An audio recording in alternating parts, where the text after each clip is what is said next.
The conversation you're about to listen to with Nadav Eyal and Amit Segal was recorded on the morning of Friday, February 7th.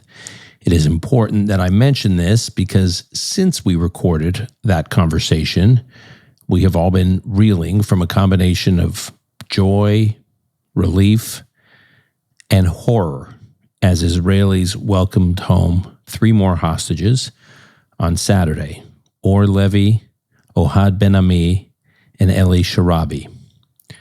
Here were my immediate reactions. First, we have heard the terms crime against humanity and genocide thrown around a lot in the past 16 months in the context of Israel's defensive war it is fighting on 7 fronts, the war Israel has been responding to. But these images remind us what an actual crime against humanity looks like, and of Hamas's actual genocidal ambitions against the Jews. The images of emaciated, gaunt, and dehumanized Jews are all too reminiscent of the images of Jews from Auschwitz and other concentration camps after the Holocaust. If those images from this past weekend weren't unbearable enough, the cruelty of watching Eli Sharabi at his quote-unquote send-off ceremony, in which Hamas effectively conducted a farewell or exit interview, in which Eli Sharabi was prodded to talk about how excited he was to be reunited with his wife and daughters. All while, unbeknownst to him and to the chuckles of Hamas, his wife and children were slaughtered at their kibbutz on October 7th. Or Levy was reunited with his son. His wife was murdered on October 7th near the Nova Festival site. They were hiding in the same shelter as Hersh Goldberg Polin and Honor Shapira, where grenade after grenade was tossed into the shelter by Hamas, and Honor kept throwing the grenades back out. Honor was ultimately killed as well that day, but in that video footage we've all seen of Hersh being taken into Gaza in a vehicle, a Hamas vehicle, Or was with him. Or was barefoot, and we now know that he was barefoot for 491 days. He was only given shoes to walk in for his send-off this weekend, and we now know he was only allowed to shower every few months. Ohad Ben-Ami was the only one of the 3 hostages to be reunited with his family intact. As one hostage family member told me, we now know that every hostage is filthy, bloody, or skeletal, or all of the above. And we now know that Israeli officials have known this for some time. And we now learn that the conditions of the hostages still being held are even worse. For example, just today we learned from the mother of hostage Alon Ohel that he has been starved and held in chains for the entirety of his captivity. Alon Ohel was another one of the hostages in the shelter with Honor Shapira and Hersh Goldberg Polin.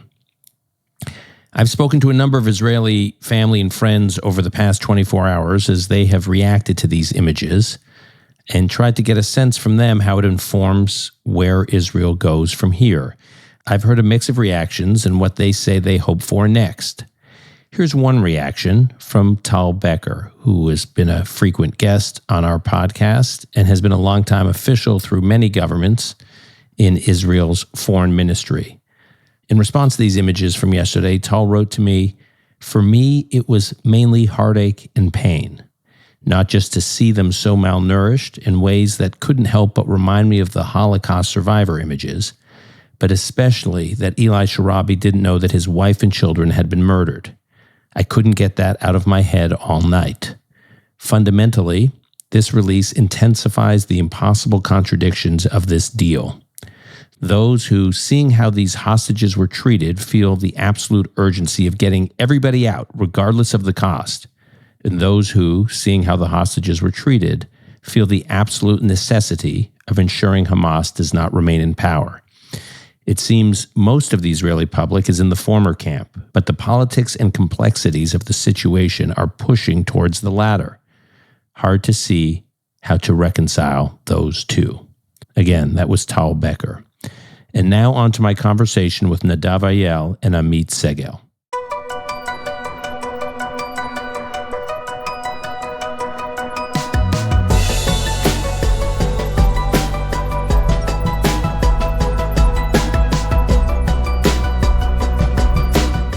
It's 7 o'clock a.m. on Friday, February 7th here in New York City. It is 2 o'clock p.m. on Friday, February 7th in Israel as Israelis prepare for Shabbat and wait in anticipation of the release of 3 additional hostages as part of phase 1 of the hostage deal.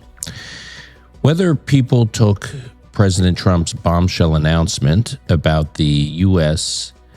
assuming some kind of control of Gaza and relocating in some way some or all of the Gazan Palestinian population, whether they took that announcement literally, seriously, or neither, one thing I think that most Israelis can agree on is that the conversation has definitely changed. For close to a century, the default objective of almost all international actors working on some kind of resolution to the Israeli-Arab conflict has always been some kind of two-state solution for Israelis and Palestinians. Is that over now? And what to make of characterizations of President Trump's proposal as some form of population relocation, whether permanent or temporary, whether forced or voluntary with incentives? And then according to a recent poll in Israel, 70% of Israelis support President Trump's plan. And then, of course, there are questions of the impact of the Trump proposal on the ongoing implementation of the hostage deal and the negotiations over phase 2 of the ceasefire. Again, all against the backdrop of the release this weekend from Hamas captivity, 3 hostages. Those Israelis are Or Levy, Ohad Ben Ami, and Eli Sharabi. To better understand how Israelis are processing the Trump plan to make Gaza great again and what its impact could be on phase 2 of the ceasefire agreement, we welcome back to the podcast Amit Segal and Nadav Eyal. Amit, Nadav, good morning from New York. Good morning. Good afternoon in Israel. How are you? Great. Not too bad. Good. All right. I want to start with you, Amit. How would you, just at a high level, and I know this is going to be sort of generalizing, but let's just start with this. How would you describe the way Israeli society has been processing Trump's very unexpected, I think unexpected for everyone, including the Israeli delegation led by the Prime Minister in Washington this past week, dramatic announcement? Okay, so I think it was the rare moment in which Overton window shifts, in which topics that were illegitimate even to discuss become not only legitimate, but consensus in a few seconds. You know, a week ago, it was perceived, offering transfer or immigration from Gaza seemed, illogical, immoral, and all of a sudden the President of the United States offers it. I think President Trump threw a stone on Overton window. It just smashed it. It smashed everything that was perceived as, in consensus, legitimate, and all of a sudden, mass immigration from Gaza is on the table. And before we go to Nadav, the conversation in Israel in response to that press conference? Former Prime Minister Yitzhak Rabin once said that had he could, he would have thrown Gaza to the sea. But unfortunately, as he said, Gaza will not just move to the Mediterranean, so we have to negotiate with the Palestinians. So what President Trump basically offers is to throw Gaza to the sea or empty it from Palestinians. So of course, the vast majority of Israelis are for it. The main debate is about the feasibility of the thing. I don't think there is a single Zionist party leader who deliberately opposed President Trump's plan. Gantz supported. Yair Golan and Yair Lapid tried to change the subject. And the only politician in Israel to actually come out against it was Mansour Abbas, the head of the Muslim Arab Party.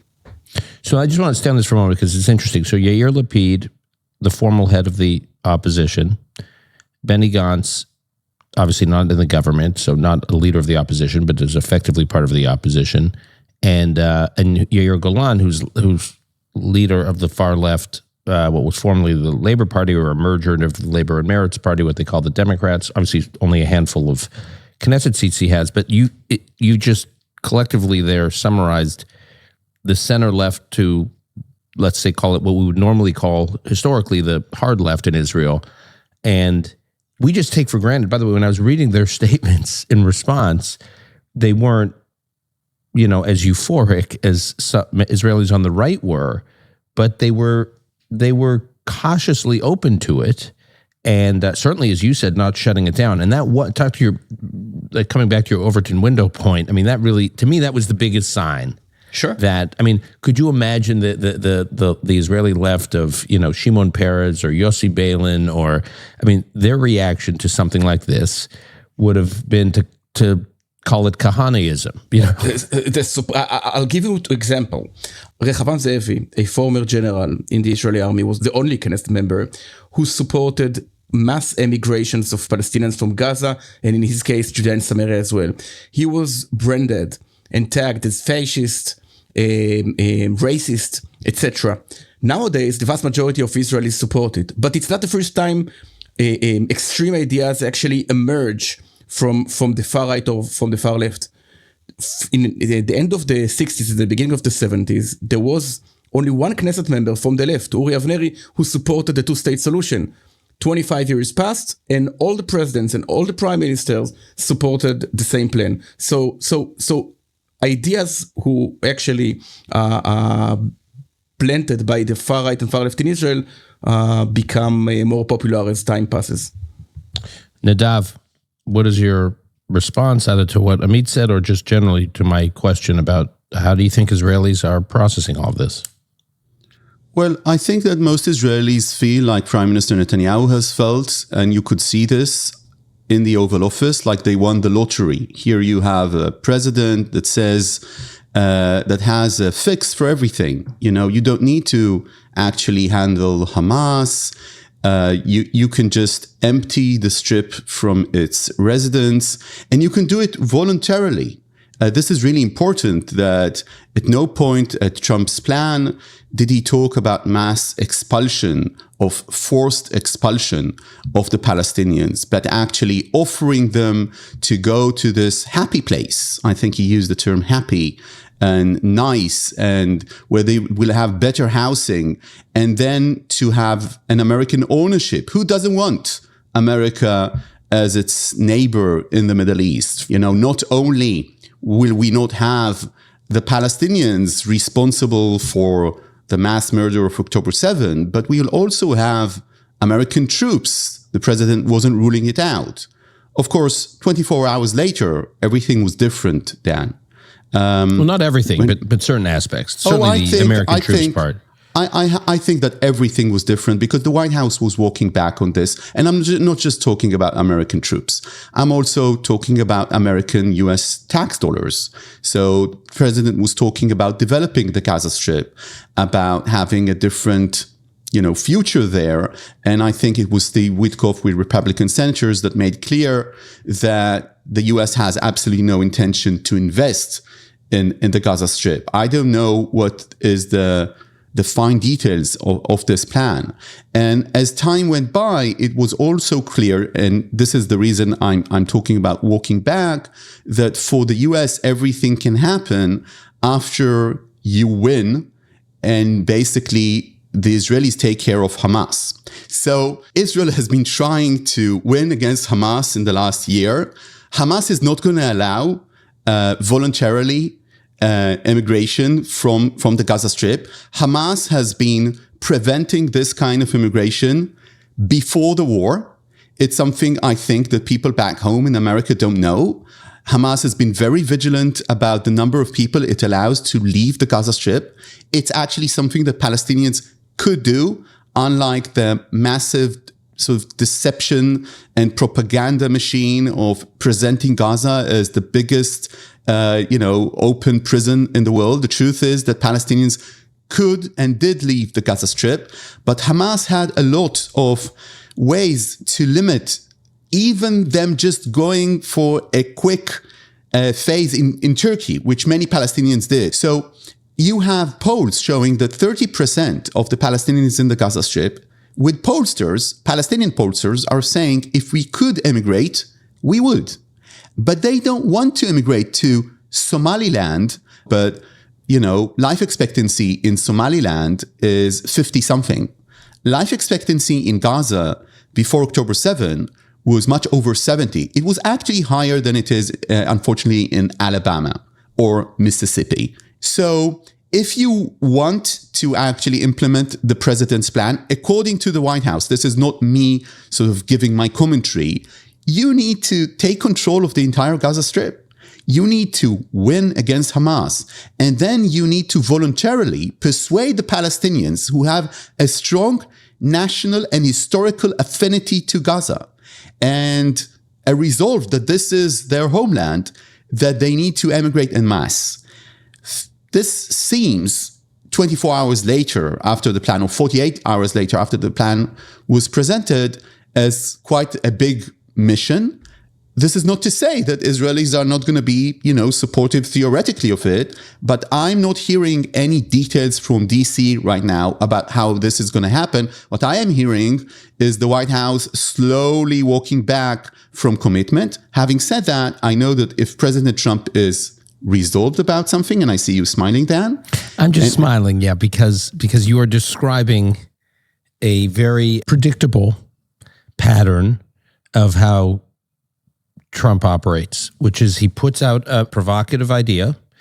His staff, well, it's not exactly how he says it, and then he follows up by correcting his staff. So you're describing the walk back, and I can quote now for you his walk back of their walk back. So in other words, he's saying to his staff, not so quick, guys. So he put out a post on his Truth Social on Thursday morning.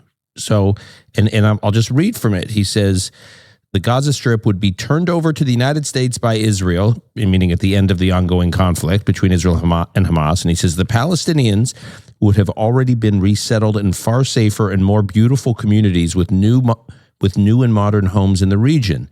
They would actually have a chance to be happy, safe, and free. The U.S., working with great development teams from all over the world, would slowly and carefully begin the reconstruction of what would become one of the greatest and most spectacular developments of its kind on Earth. No soldiers by the U.S. would be needed. That's the point. This post is walking back. He's saying it's Israel that's going to take care of it. He's saying this. The Israelis are going to take care of it. And when we get the strip, we're not going to get it with Palestinians. It's not on us. And secondly, there are not going to be U.S. troops there. But Nadav, the big idea, what's the big idea here? The big idea is changing the concepts in the Middle East, is, thinking outside the box. And I think that to that extent, I credit the president, and I have in this show so many times, for the ultimatum he gave Hamas that initiated this deal. I credit the president, of course, for the Abraham Accords and for opening the door for annexation in the West Bank that was used as leverage in order to get agreements with the UAE.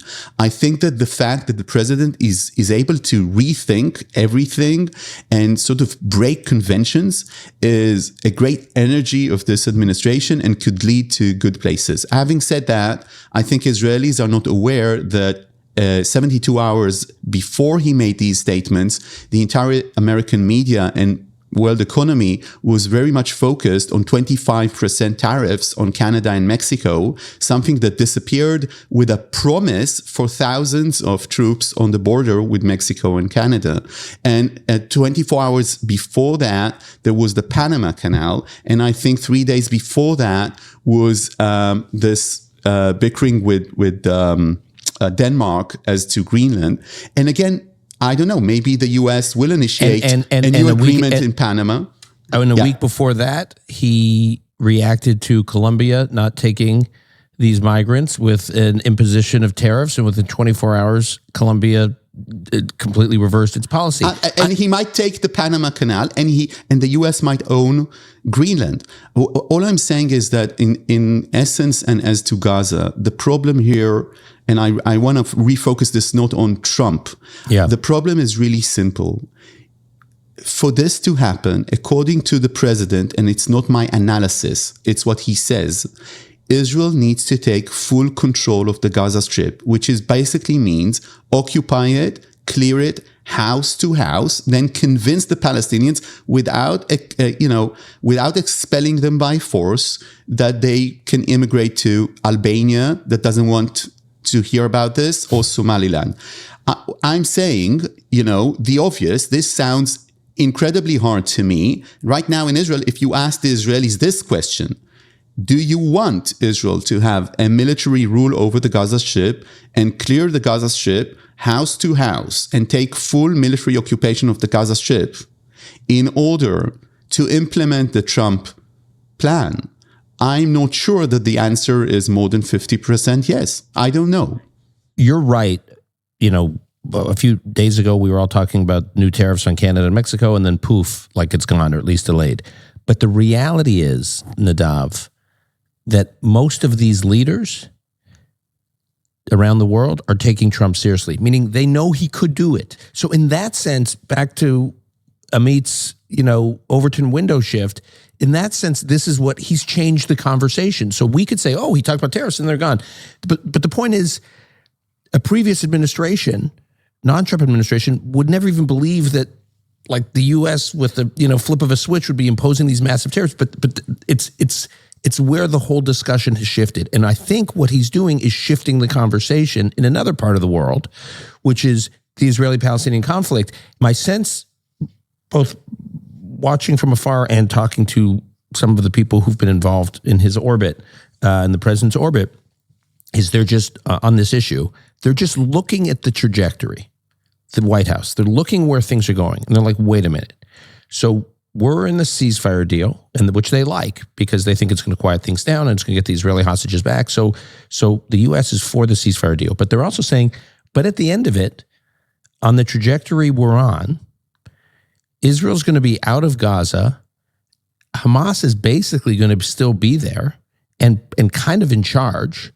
And then the international community and Europe and the Arab world are all going to come in and fund reconstruction of Gaza with no real displacement of Hamas as either an official objective or a practical reality. The only idea being really thrown around is the Palestinian Authority having some role, who's been chased out of Gaza by Hamas in the past and who seems incredibly weak and actually has quietly, not so quietly, blessed what happened on October 7th. So the administration the people around Trump are looking at this and saying, we're headed for the same old again. And so what he's trying to do, I think, is just shake things up and tell all these stakeholders, guys, we're not doing this again. So I've got some ideas. You don't like my ideas? You come up with your ideas. Okay, but I want new ideas. But this is you, Dan, already talking. You're analyzing Trump, and you're not just analyzing. But yes, I think that he's to an extent serious. I agree with you completely that this can lead to several of consequences. One of them could be that Trump goes to Saudi Arabia, and Saudi Arabia, again, like the UAE, credit itself for saving the Palestinians from mass displacement. Right. So just for our listeners, because I want them to understand the context you're referring to, because it's important. In the lead up to the Abraham Accords, there was talk about some kind of annexation of the West Bank, and the UAE had not fully committed to the Abraham Accords, and the UAE made as a condition for them signing the Abraham Accords that Israel would pull back from annexation of the West Bank, which Israel did. Abraham Accords signed. UAE claimed credit that they prevented Israel from annexing the West Bank. And so I think what you're referring to here is this is a version of that where the U.S. can go to the Saudis. I don't know. Can go to the Saudis and say, if you normalize with Israel, you get to say the win is you headed off the Trump plan. I want to say I think the president was serious when he said that. But I think he was also serious when he said the 25% tariffs. And then I really think that people walked into his office and told him what's going to happen in terms of prices in the US. And he was asked questions about this. And the president never goes against his base, as far as I remember. And then he, managed to get a deal, which is what the president is really very much about. So I absolutely agree this shakes things up. I want to say something that is realistic. What is realistic, because of what you said about the second phase of the deal, is for Israel to have another war phase in Gaza, possibly thinking about taking the entire Gaza Strip. But even if it does take the entire Gaza Strip, going house to house, which I have to say, I don't know, maybe Amit could chip in if this is politically viable in Israel today. I'm not sure. But even if it does that, I don't think that we will see this massive immigration unless people will be somehow forced. And I don't think that the country is going to cooperate with massive forced expulsion of Palestinians. This goes against any Zionist narrative, including Zev Jabotinsky, that made the commitment at the beginning of the Wall of Iron that neither me nor my descendants will ever drive the Palestinians out of he said the Arabs, of this country. So a sort of massive forced expulsion is something very much off the table as far as I want to argue or want to know. Yeah. I mean, So first of all, there is something general that we have to understand about political leaders, both presidents and prime ministers. And this is the shake the coconut tree policy. I mean, you want to change something, okay? Canada refuses to bring soldiers to the border. China refuses to stop bringing drugs into the United States. Gazans insist on fighting Israel and having hostages. So you shake the coconut tree, you just throw an idea and something will happen because they are worried you might really take this coconut tree down. So this is one thing. And here we have three things, three implementations. One is the hostages. Under President Biden, the Gaza question gradually focused into the single hostages question. That is to say that the most important thing was the asset that Hamas possesses, which is the hostages. The entire world danced to the sounds of Hamas. First, Yahya Sinwar, and then his brother Muhammad Sinwar. And Trump says, no, the question is no longer merely about the hostages. The question is way wider than this. It's the very existence of Gaza as an entity. So this is one thing. Second, there is no longer guarantee for Israel's enemies that they can try to destroy Israel and get away with it. I mean, there was a guarantee over the last 50 years since Yom Kippur War, when Israel occupied more territories than it lost, that Israel couldn't keep those territories, both in Syria and in Egypt, because the international community said, yes, we know you didn't provoke the war, and we know you paid a high price, a huge price, for not attacking first, but you will not be able to take territories. So the aggressor knows that he can get away with it. He can try again and again and again. So President Trump says, no, if you invade Israel, if you massacre, if you rape, if you burn, if you kill, if you kidnap babies, you will pay price, a territorial price, and your population will have to live. And the third is that when Israel is back in war, and I fully agree with Nadav that we will see a yet another round of war, Palestinians will not be able to say they are killing us, they kill innocents, because now the international community would tell them, yes, you can live. You can live and prevent all this suffering. The international community, Amit, is not going to tell them I think anything like that. President Trump might tell them, but that's it. That's it. The part on the Capitol Hill or Pennsylvania Avenue, 1600, that would say that. That's very possible, and that the president will say that. Having said that, I think, and I already said and wrote this, that I think, unfortunately, we have another phase in this war in Gaza. But having said that, I don't understand what the phase will be. I see that the prime minister needs it because the right wing in Israel is incredibly angry at him because of this deal. But if this is not taking the Gaza Strip again house to house and installing a military occupation, I don't see what would be the purpose. Now, I listened to what the Prime Minister is saying. First of all, during the press conference, of course, the Prime Minister did not commit to the President's plan at all.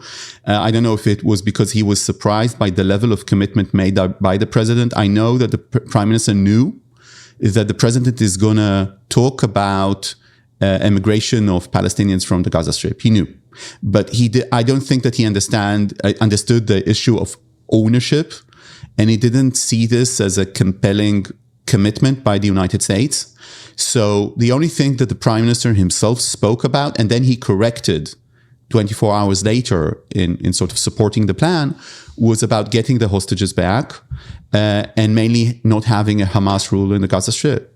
Now, the only way you're not going to have a Hamas rule in the Gaza Strip is, factually speaking, is by getting the PA or the Fatah in, which the right wing in Israel considers as Hamas without the rifles or something like that. I don't agree. And Nadav, there are some in the Trump team who are very skeptical of the PA too. So there's the skepticism is not just among the Israeli right. I'm skeptical about the PA. You know, it's a corrupt and very unpopular, illegitimate to an extent. And weak, right. Yeah. But the other possibility in the Gaza Strip is Hamas. And there's another possibility, and this was just put out by the president. It's an Israeli military rule, which is exactly what the chief of staff told the cabinet like a few months ago. But something has to change in the way Israel handles the war, and I'll explain. Israel is the only country on earth that actually fighting the enemy and at the very same time funding it. I don't know how many people know about, as we spoke, about the price or the price that Israel pays and the revenues by Hamas. Hamas got over $1 billion shekels, $300 million over the last month, only from this humanitarian aid. Hamas is no longer a government. It's a terrorist organization with a supermarket, providing cigarettes and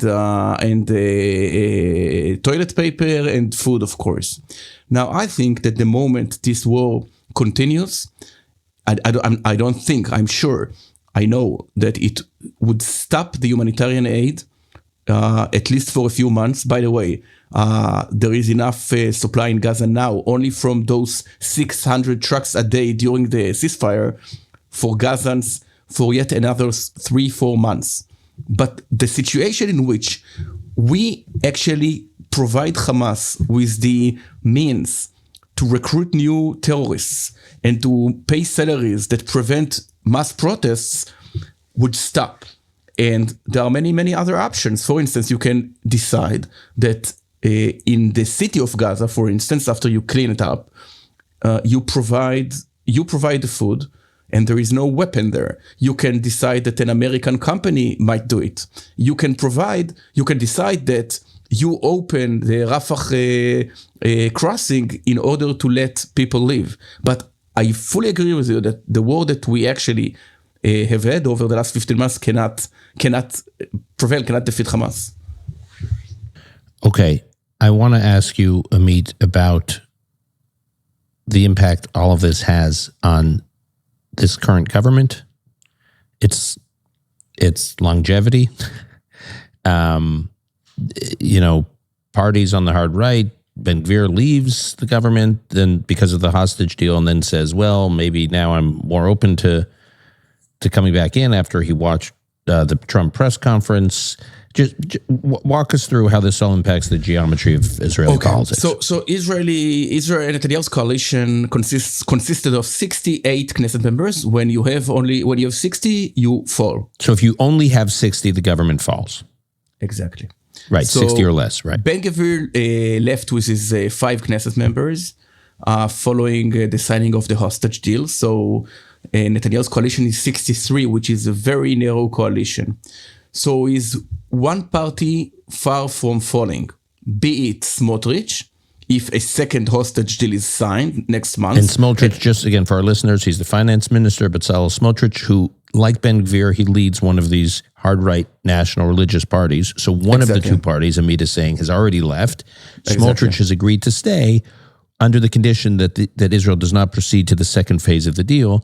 And now those second phase negotiations have commenced. The second phase is due in March. In March, the 8th of March are very complicated for Netanyahu, because this is exactly the month in which he must pass the budget.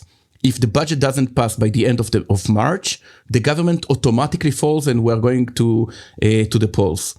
So Netanyahu and this is how governments have fallen in the past, where the Knesset cannot agree on 90% of the time. Governments fall in Israel not because the government dissolves the Knesset to go to elections, but because the government can't pass a budget, and if they can't pass a budget, then the government automatically falls, and they go to elections, and that's the danger zone for Netanyahu. And why the budget won't be approved? Because the ultra-Orthodox parties want yet another bill that will exempt their millennials from going to the army. So he has two ticking bombs, Netanyahu, and I think Trump's declaration neutralized at the very same time those two ticking bombs. One, because the right wing no longer has to fear about Israel stopping the war, because he has. I have to explain. President Trump articulated something more hawkish than Ben Gvir. Ben Gvir never spoke about emigration of all Gazans. He spoke about a few hundred of thousands, not more than that. And the ultra-Orthodox would not dare to leave the government when they see that the Netanyahu is strong. So I think Trump helped Netanyahu to set the date of the election by the end of 2026, give or take the formal date for the election.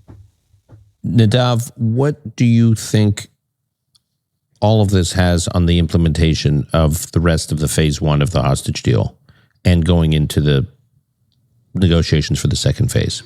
First of all, the fact that Hamas is right now continuing as we speak, I don't know if this is going to change. I really hope that we're going to see the first part of the deal finalized. But the fact that Hamas continues with it is a testimony that they don't think that Trump is serious, which might be a big mistake. And they did miscalculate massively on October 7 by attacking Israel.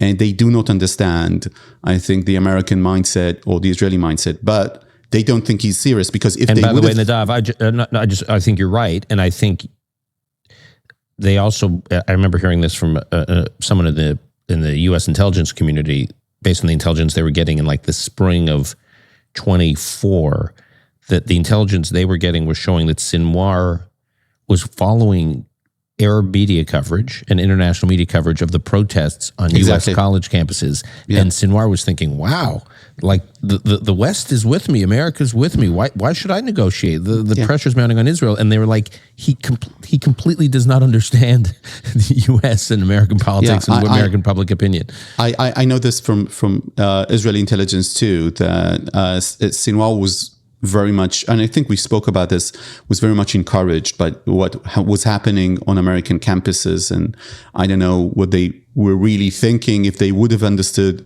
American politics. But on the other hand, I have to say there was a major party in this country that didn't understand American politics. That's true. Right. There was a major party in the United States that didn't understand that 77 million Americans were going to vote. Yeah. But basically that it might be a good idea to actually distance yourself and alienate yourself from radicals and not try to somehow, mitigate through this entire thing. And it's a point I made before the elections, by the way, on this show. We have the receipts. We know you were there, Nadav. You were articulating it before it was cool. So at any rate, Sinwar, Mohammed Sinwar this time, doesn't think that the Americans are serious. For them, they're going, this is Trump saying what Trump is saying, but look at what also Steve Witkoff is saying.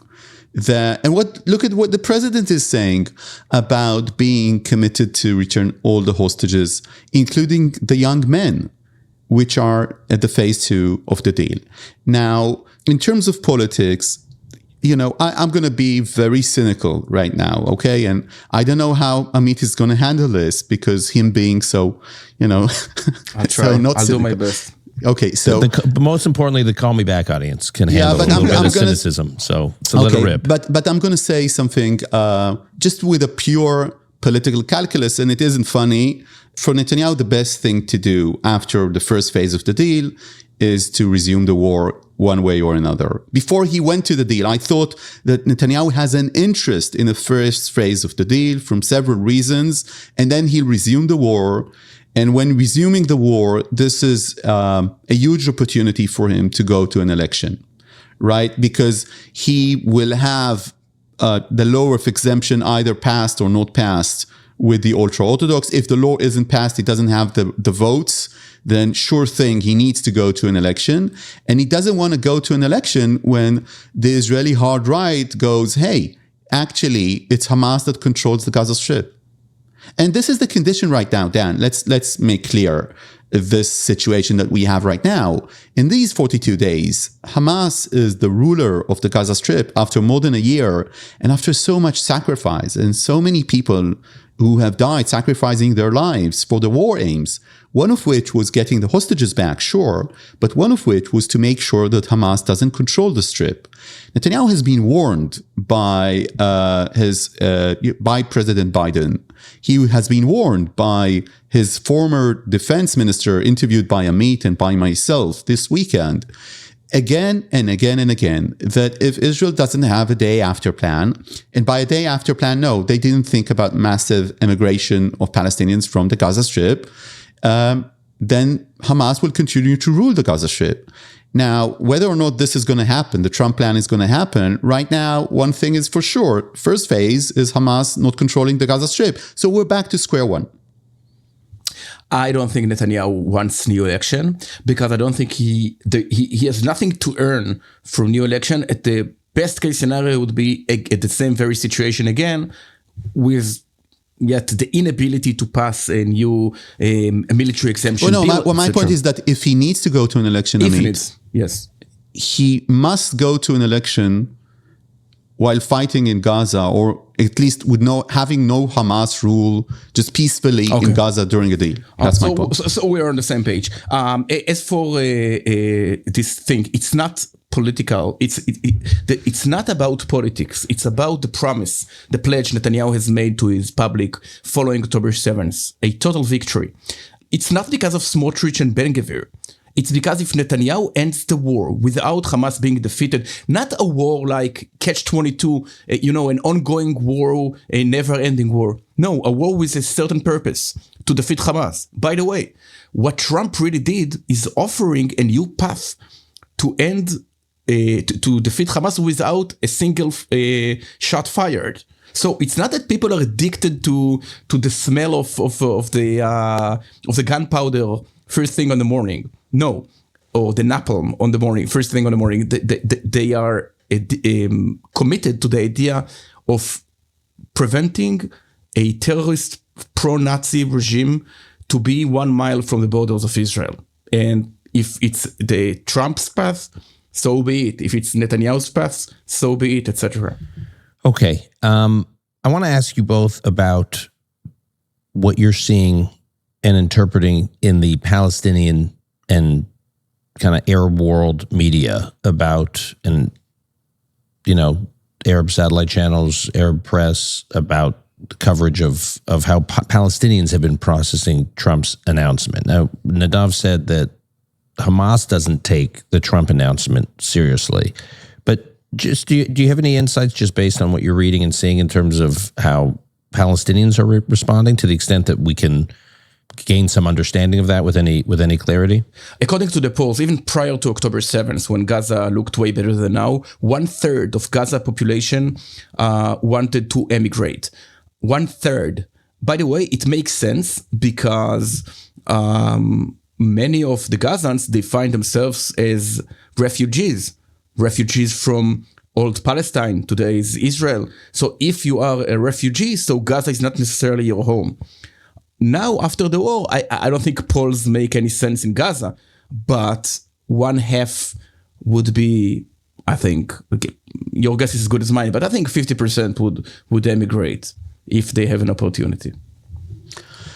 Yeah, I spoke with two sources, and my impression is that this, to an extent, at least on a first level, breathes new air to the Palestinian cause. And I want to say something there that is very much Zev Jabotinsky's ideology.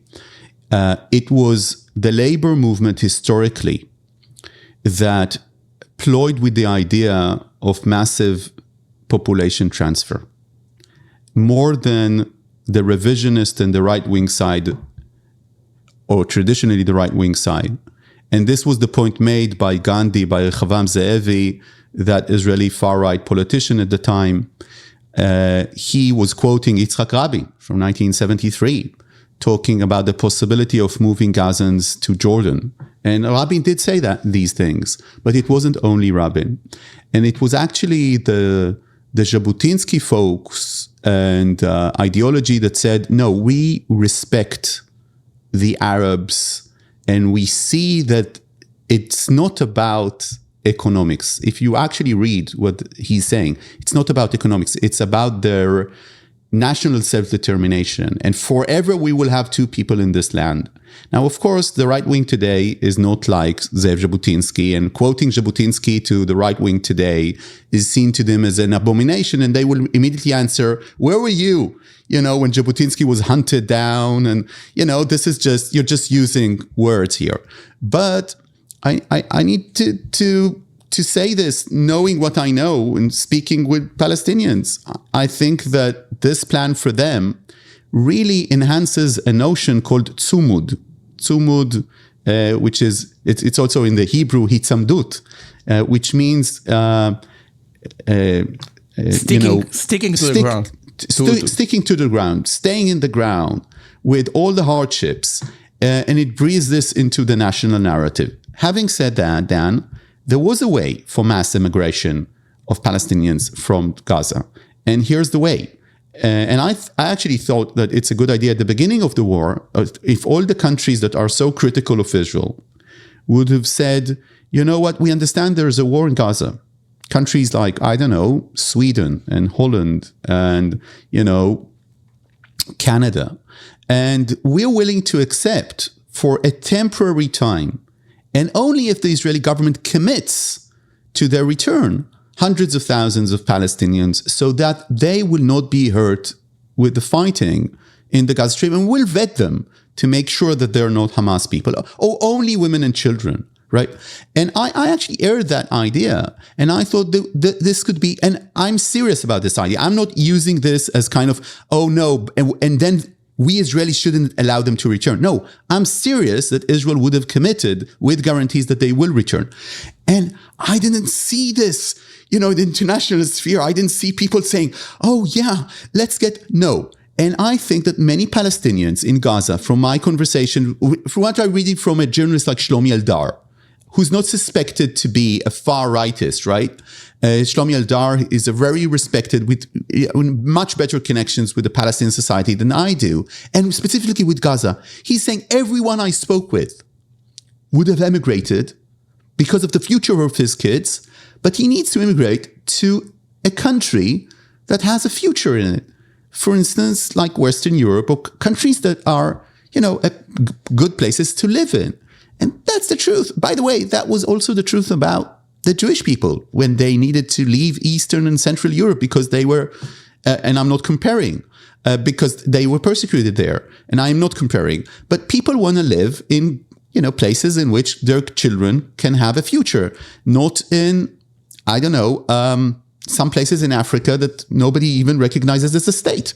And I think that would have been much more plausible if there would be an agreement. Of course, I don't think that any Western country would have accepted a large number of Palestinians, even for a temporary measure, because immigration... Canada has been. The Trudeau government has been accepting... 5,000 families. I'm not sure Prime Minister Trudeau is fully aware how big an average Gazan family is. It's Right. not the 1.7 children per family and a dog. So he might have a surprise in the months to come. I think I agree with Nadav, and I'll add to this that those who stay are those who are more extreme. So we'll stick... Or Amit, love their land more, right? You know, okay, I'll go are for it. attached more to their land. Yes. Oh, okay. Potato. But at the end of the day, I think it sends a message. In 1948, there was this what the Arabs called the Nakba. The forced, I'm not sure if forced or not, there is a dispute. The emigration of hundreds of thousands of Palestinians from the state of Israel. Now, I just read prior to this podcast the numbers. Only 50% left. 50% stayed. They are citizens in Israel today. But the traumatic experience of 50% of a population leaving their homeland shaped the Middle East for 50, 60, 70 years. It prevented many, many enemies of Israel from attacking it because they knew there is a price tag that comes with trying to eliminate Israel. So even if only 200,000 Palestinians would leave, I think it's going to make the difference. Okay, we're just going to wrap up here in a minute. Before we do, what do you guys think? I'll ask each of you quickly the next phase of this story. Like, if the three of us are getting together, well, we will be physically together in a few days, but if we're getting together on a podcast in a couple weeks,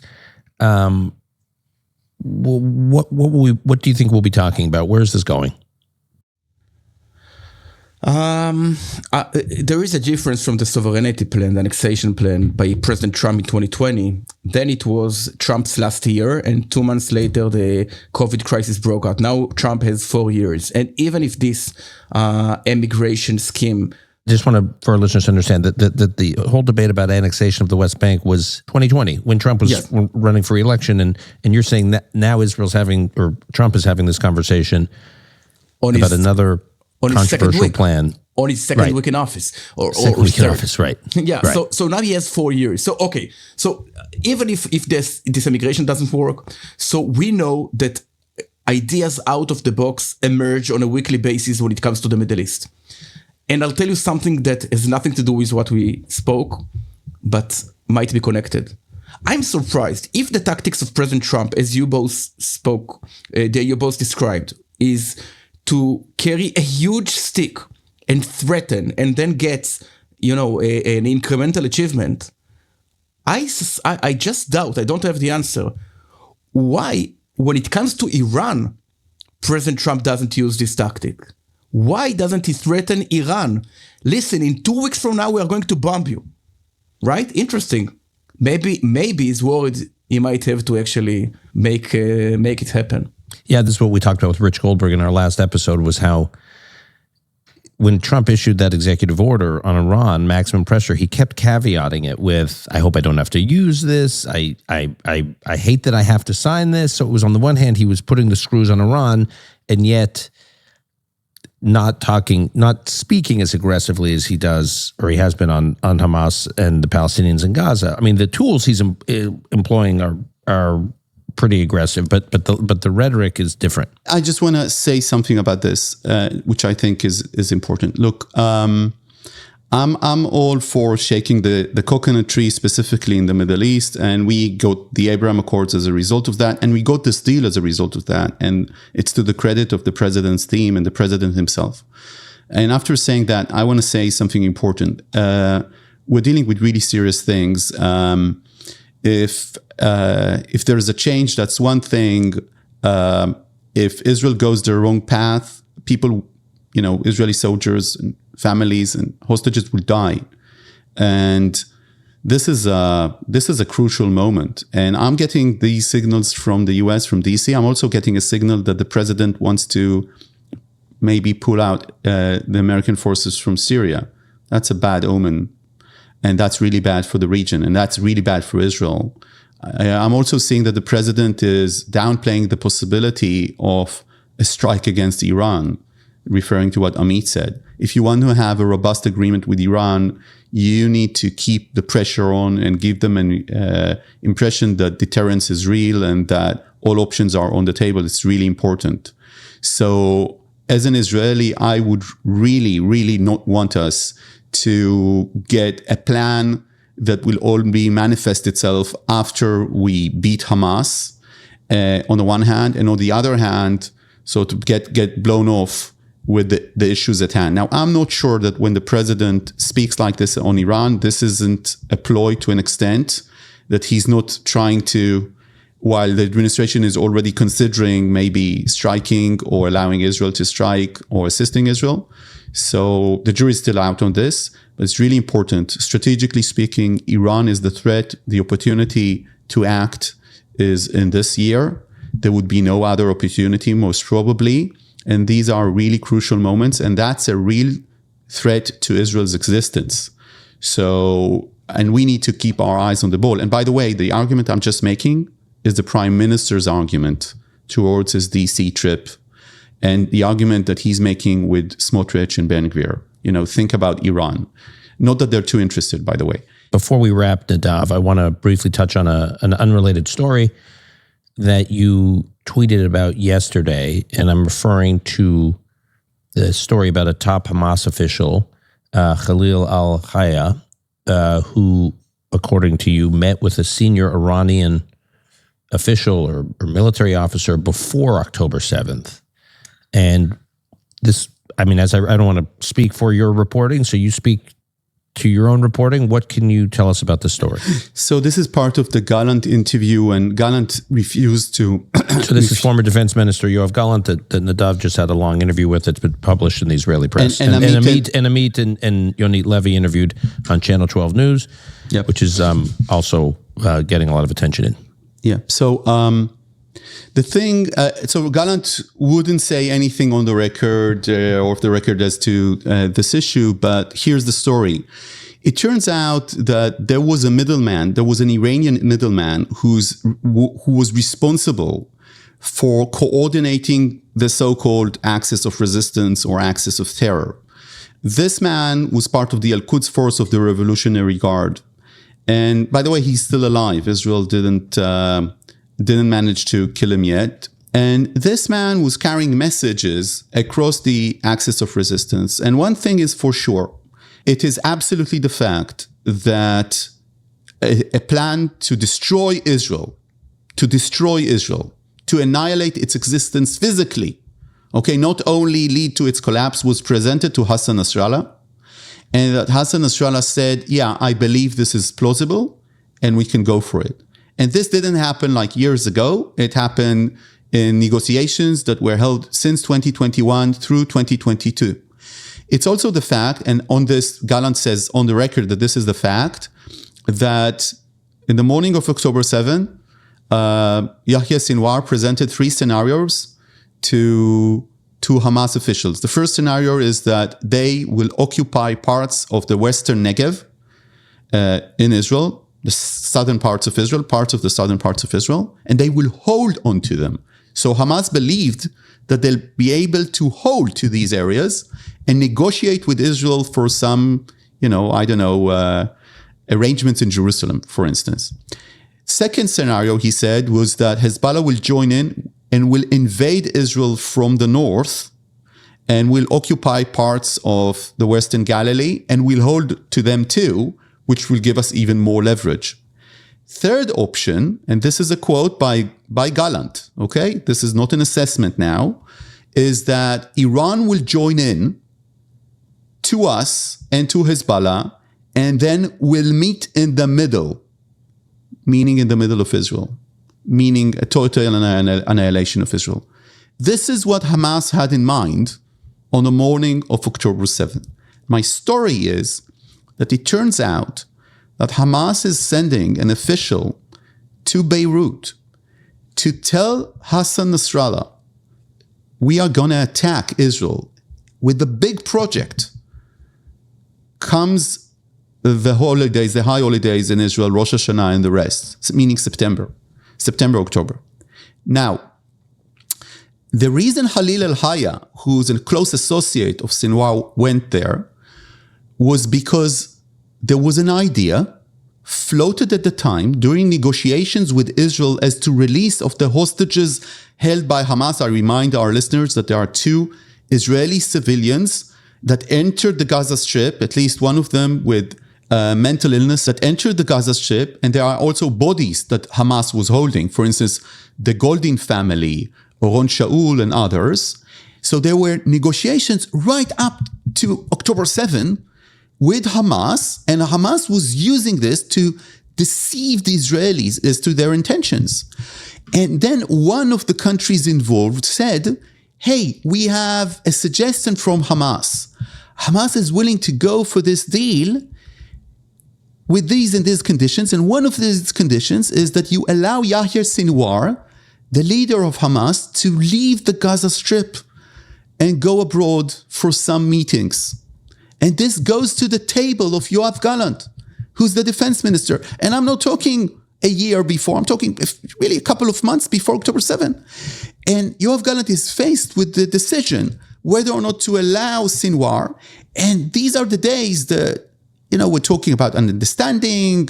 There are daily workers coming from Gaza. The assessment of the Israeli intelligence division is that Hamas wants long-standing stability in Gaza. They're saying just allow him to go abroad. He's going to meet Hassan Nasrallah and others, the leader of Hezbollah, but then he's going to go back to Gaza. You need to, of course, assure him that he'll be able to return. Well, Gallant says, hell no, I'm not going to allow this. It's off the table. It wasn't recommended by the Israeli Shabak or the branch intelligence division. It was a demand made. And now we know that instead of Sinwar, Hamas sent Halil al-Haya to Nasrallah in Beirut to tell him that they are going to attack Israel. But Nasrallah refused to see Halil al-Haya. He was not as senior, and he simply ignored that visit. The only person to meet him was that Iranian attaché. And Nasrallah never heard from a Hamas official that it's actually going to happen at these dates. Hamas sent that message, but as far as we know, now I'm speculating, Hezbollah never got the message. And just imagine, Dan, what would have happened to Israel and to history if Yahya Sinwar would have been allowed to leave the Gaza Strip and would have met Hassan Nasrallah in Beirut. Now, there are 2 options. First option is that Israel would have been surprise attacked that morning from north and south. And I don't know where it would have ended. I asked Gallant about this in the interview. Do you think that Israel's existence was at stake? And he said, absolutely not. Well, I don't know. That's my answer as a journalist. I don't know, because I saw what happened on October 7. I don't know what would have happened. I know that as an Israeli citizen, we definitely felt in the first hours, not knowing if Hezbollah is going to attack us, we felt an existential threat in the center of Israel. At least I felt an existential threat in the center of Israel, because I didn't know if Hezbollah is going to join in, if Iran is going to join in. But the defense minister is saying it's out of the question. But there's another possibility, which is much more realistic. It's possible, knowing what we know about the infiltration of the Israeli intelligence into Hezbollah, that if Sinwar would have told Hassan Nasrallah this is going to happen, Israel would have known about this. Because knowing what we know today about the level of infiltration, the fact that Hamas meaning the level of Israeli infiltration into Hezbollah. Right. It was Hezbollah that was leaking. As far as the Israeli intelligence, it wasn't Hamas. It had leakage, that was that Israel had penetrated these Hezbollah network. It's an incredible story of a what if. Yeah. Wow. Before we go, guys, I just want to. We talked a lot about the controversy around President Trump's proposal and the impact it's having in the U.S. and the impact it's having in Israel and Gaza. There was one set of comments he made that got much less attention. And I just want to play it. Over the past 16 months, Israel has endured a sustained, aggressive, and murderous assault on every front, but they fought back bravely. You see that, and you know that. What we have witnessed is an all-out attack on the very existence of a Jewish state in the Jewish homeland. The Israelis have stood strong and united in the face of an enemy that has kidnapped, tortured, raped, and slaughtered innocent men, women, children, and even little babies. I want to salute the Israeli people for meeting this trial with courage and determination and unflinching resolve. They have been strong. President Trump praises the young men and women of the IDF. He says, he says, for the last 15, 16 months, we've been hearing the only time people talk about the IDF and the people who serve in it is like they're basically, Nazis, and to hear a president, even President Biden, who obviously at various points of the last 15, 16 months has been rhetorically very supportive of Israel. And I do believe President Biden is a Zionist. But even he, I don't think, ever really talked about the heroism of Israel's soldiers. And as someone who has family members in and out of the IDF and, know a lot of young people who are serving or who have served, and I know you guys have deep connections. I do think that having an American president say that, and I wish more American politicians would say it. We do have people like Senator John Fetterman and Richie Torres who say these things too. So it's not just President Trump, but it was an important reminder. I'm curious if that got any attention or was noticed in Israel. Not enough. President Trump gave a very powerful statement about the IDF soldiers and about what it means to be Israel. But since it was not controversial, it wasn't covered. It's not in the Israeli media. For people, no news is good news. In the Israeli media, good news is no news. Gentlemen, I will see you soon. And until then, thank you for doing this, as always. Thank you so much. Shabbat Shabbat shalom. shalom. Shabbat Shalom.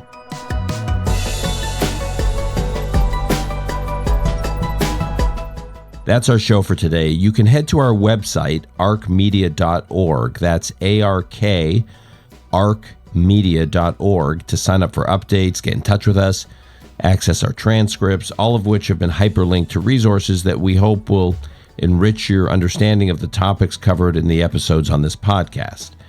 Call Me Back is produced and edited by Alon Benatar. Additional editing by Martin Huergo. Rebecca Strom is our operations director, research by Stav Slama and Gabe Silverstein, and our music was composed by Yuval Semo. Until next time, I'm your host, Dan Senor.